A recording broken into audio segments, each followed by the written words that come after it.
సభకు నమస్కారం. JT Ramarao, AB ప్రజా సంఘాలు జేఏసీ విశాఖపట్నం. ఈరోజు విజయనగరం జిల్లా వేపాడి మండలం పెదదొంగాడి గ్రామంలో ఏర్పాటు చేసిన ఈ ప్రజాభిప్రాయ సేకరణకి విచ్చేసిన గ్రామస్తులకి, సర్పంచులకి, వేదిక మీద అధికారులకి, పోలీసు వారికి, విలేకరులకి, ఎన్జిఓలకి, మిత్రులందరికీ కూడా నమస్కారం, ధన్యవాదాలు. నిన్ననే తెలుగు భాష దినోత్సవం జరిగింది. గిడుగు రామ్మూర్తి పంతులు గారి జయంతి అధికారికంగా నిర్వహించుకున్నాం. ఇప్పటికీ కూడా మిస్సెస్ గండి సన్యాసి నాయుడు అని చెప్పి మళ్ళీ ఇస్తున్నారు తెలుగులో. 2వ పేజీలో మిస్సెస్ గండి సన్యాసి నాయుడు, 3వ పేజీలో ప్రాజెక్ట్ కాస్ట్ 20 లక్షలని ఇస్తున్నారు. తెలుగు రాదా, టైపింగ్ రాదా, మరి ఎవరి చేత చేయిస్తున్నారో, తక్కువకు చేయిస్తున్నారో నాకు తెలియదు, కానీ డాక్యుమెంట్ ఇచ్చేటప్పుడు కొద్దిగా సరి చేసుకుని ఇవ్వండి అని చెప్పి నేను కోరుతున్నాను. ఎందుకు తప్పులు రావాలి?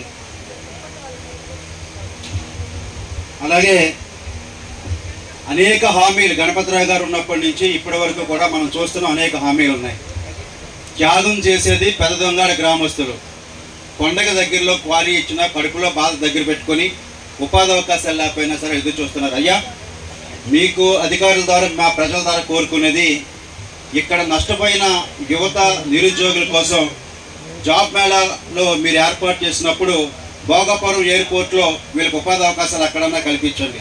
జిల్లాలో వీళ్ళు త్యాగం చేసేది వీళ్ళు, చదువుకున్నది వీళ్ళు, ఈ ప్రాంతంలో ఉపాధి లేక వలసలు పోతున్నారు కాబట్టి అట్లీస్ట్ అక్కడైనా సరే ఉపాధి అవకాశాలు కల్పించే విధంగా చూడండి. 2, కరెంటు ఇంతవరకు మాకు ఇచ్చారు విద్యుత్ అధికారులు, కొండ వరకు చివరిగా లేదు. కరెంటు రావడం పోవడం కారణంగా చాలా అంతరాయాలు ఉన్నాయి. అత్యధిక ఆదాయం కొండ నుంచి వస్తున్నప్పుడు ఈ గ్రామానికి ఉచిత విద్యుత్ ఇవ్వాలి. ఇంకా గిరిజనుల దగ్గర, గిరిజన గ్రామాల్లోనూ కరెంటు ఛార్జీలు పిండుకుంటారా?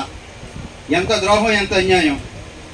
రోడ్స్ సార్, దయచేసి మన టిప్పర్లు 40 టన్ను 50 టన్ను తిరుగుతున్నాయి సార్. మనం వేసే రోడ్లు R&B కానీ రోడ్లు సార్ 5 టన్ కెపాసిటీ వేస్తున్నాం సార్.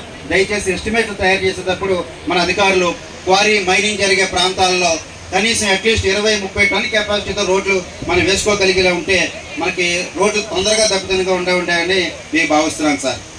బడి బస్సులు సార్, ఈ ఊరికి బడి బస్సులు బాగానే వేశారు, కానీ మరికొన్ని పెంచాల్సి ఉంది. 12 క్వారీల్లో ఒకళ్ళు లేరు, 11 క్వారీలు ఉన్నాయి. 17 లక్షలు మీరు కమిటీ ఏర్పాటు చేసుకున్నాము, 14 లక్షలు రికరింగ్ కాస్ట్ కూడా ఏర్పాటు చేసుకున్నామని చెప్తున్నారు తప్ప గ్రామంలో మాత్రం సంక్షేమ పథకాలు రావడం లేదు. అలాగే నేను ఈ అంశానికి సంబంధించి పవన్ కళ్యాణ్ గారు అమరావతిలో కూడా వారి దృష్టికి కూడా తీసుకెళ్తాం. మరి ఎందుకు ఈ మాట అనాల్సి వస్తుందంటే, అన్ని రోజులు కలిసిపోతున్నాయి. నాకు తెలిసి గండి సన్యాసి నాయుడు గారు ఒక రైతు, చిన్నగా క్వారీ వచ్చింది, గ్రామస్తులు ఇక్కడ ఉన్నాడు ఆయనే, కానీ హామీలు అమలు